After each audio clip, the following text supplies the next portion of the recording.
Hi, everybody. I'm Dennis Daly. I spent 20 years with United Press International, most of it with the old UPI Radio Network. And my favorite assignment was going on the road producing and hosting American Montage. It was an hour-long weekly program. Now here's an edited version of one of those shows. We have done this show from a lot of different places, but never on a boat. We've been to the top of the Golden Gate Bridge and Big Ben in London and up the lighthouse in Key West. We visited the Liberty Bell and gone into the Grand Canyon and done all kinds of other wonderful things. But this week we're on a boat in San Francisco Harbor, and the man who owns the boat is a most inventive and creative man named Tim Simon. And we'll be talking to him on this week's program. Tim Simon is, I guess, best described as a consultant. Some of the most interesting products you've seen in stores or in the Sharper Image catalog are his brainchild or the brainchildren of many of the people who work with him. But he does a lot of work, not in an office, but right here on his boat in San Francisco Harbor. He's been profiled on CNBC and many other publications and programs because he is probably best representative of that new wave of people who have taken the internet and run with it. Electronic communication, the telephone, of course, and faxes. He is able to bring together creative people from all the time zones of the world without having a single office. He did it one time, but that's part of our story. We sat down on the deck of this wonderful ship plying through the waters of San Francisco Bay, and I asked him about the concept of the virtual office, being able to do business around the world, to create wonderful gadgets and things, and still sit out here and enjoy the sunshine. It's not the biggest boat in the world. It's one of the biggest boats in the marina here. It weighs about 60,000 pounds, which is a pretty heavy boat. So when it's going somewhere, it tends to want to keep going that way. And we got a little bit of a zigzag to get in and out of here because, unfortunately, our dock is about 100 feet shorter than the dock next to it. So we have to zig around that. And at the same time, on a boat, we have to go fast enough so that the rudder has water going by it so it'll allow it to steer. The faster you go, the better it steers. We have to go slow enough. We're maintaining a safe speed, and we can stop if we have to. Do I turn it this way? Yeah, we need to get away from the wall a bit, Ben. Okay, we're going to come out of the marina in a minute here. We're going to go by this break wall. Now, fortunately, being a sailboat, we stick way up in the air about 66 feet, so people can see us, but you notice there's a lot of little power boats out there. I think we should start turning it this way. Yeah, I think you should. You're right, Ben. Turn a little bit to the right. There you go. Good job. But that's enough. No more. Because these little boats out here, we give a little squawk on the horn here. So if any of them are coming into the marina around this break wall. Sailing is beautiful no matter where you're doing it, but you had this incredible backdrop. I mean, my listeners know that it's no secret one of the reasons I moved to Los Angeles was to get closer to San Francisco. Well, the nice thing about San Francisco from a sailor standpoint is that there's always wind here. The wind is very predictable, very constant. It comes up every day at around 11 o'clock and gets stronger and stronger, where people who live in Southern California find sometimes they have beautiful weather, but there's no wind. So the other thing nice about the bay here is it's very enclosed. Are there different rules for who has the right-of-way on water than on highways? You have to reprogram yourself? It's very complex. They start with the classic rules of the bigger boat has the right-of-way, but of course no one wants to pull in front of the Queen Mary or whatever.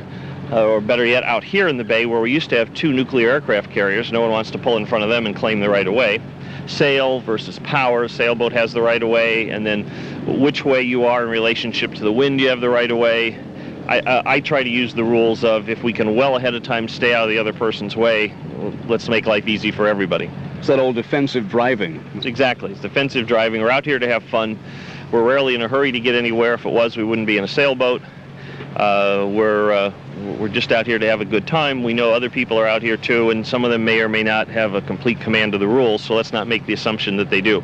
At least on the highway, you're assuming that the guy knows which side of the road he's supposed to drive on. People come to us often because they've started doing something new and they want some input, or they're saying, we've been doing this for a long time, we'd like someone to come in and give us maybe some fresh ideas, or maybe they're particularly interested in getting into a new area. Obviously, there are people that are making products for many years, and they've suddenly found there's a new business for them that didn't exist a while ago, and they want someone to come in and help them get into that business.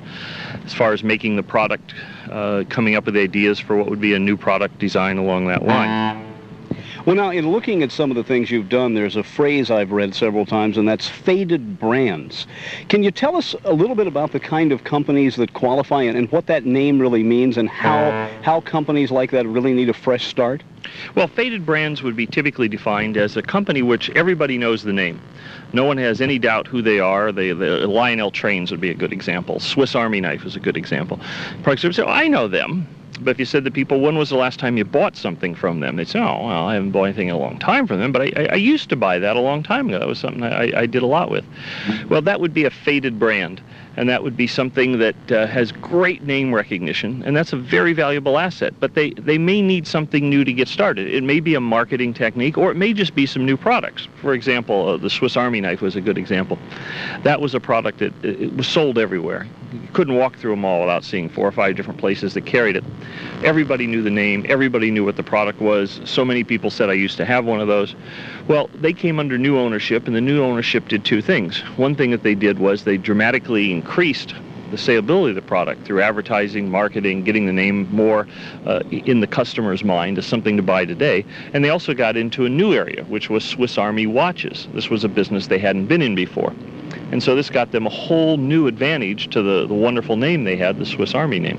How many companies that you've done business with seem to be locked into the past? I know just in my lifetime, it would seem that the whole concept of merchandising has become so accelerated. It's so much more youth-oriented. It always has been. But how important is it for companies which have a comfortable niche even and have been around a very long time to lose sight of the fact that the world is changing around them while they're sitting still?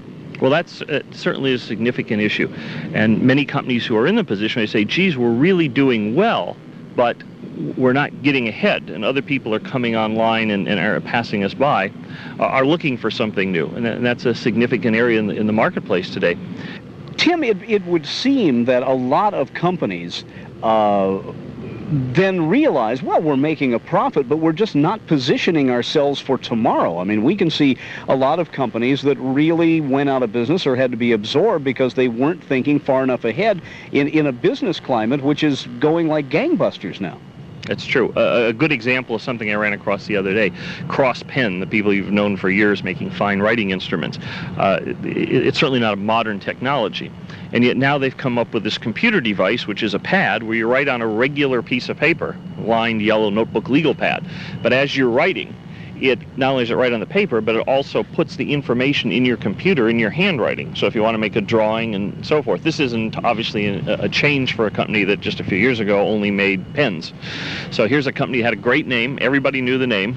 But again, what were they buying from them today? So obviously somehow they got involved with IBM and came up with this idea, which is certainly a significant change from what they've done in the past.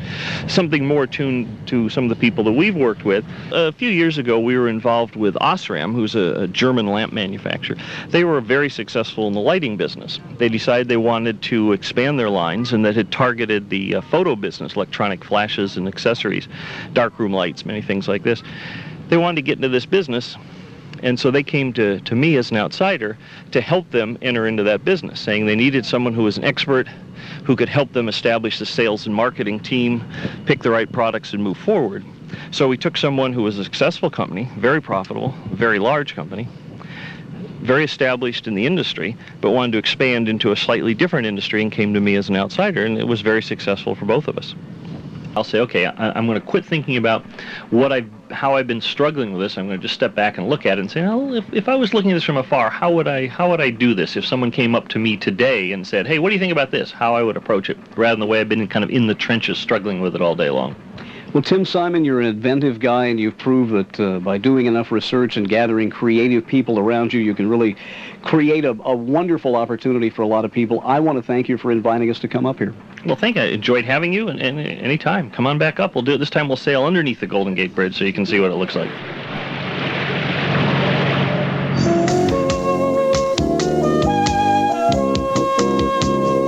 And there you have it, another edited episode of one of the American Montage programs prepared for the UPI Radio Network back in the 1980s and 90s. I'm Dennis Daly. Thanks for listening. Thanks for going with me this week.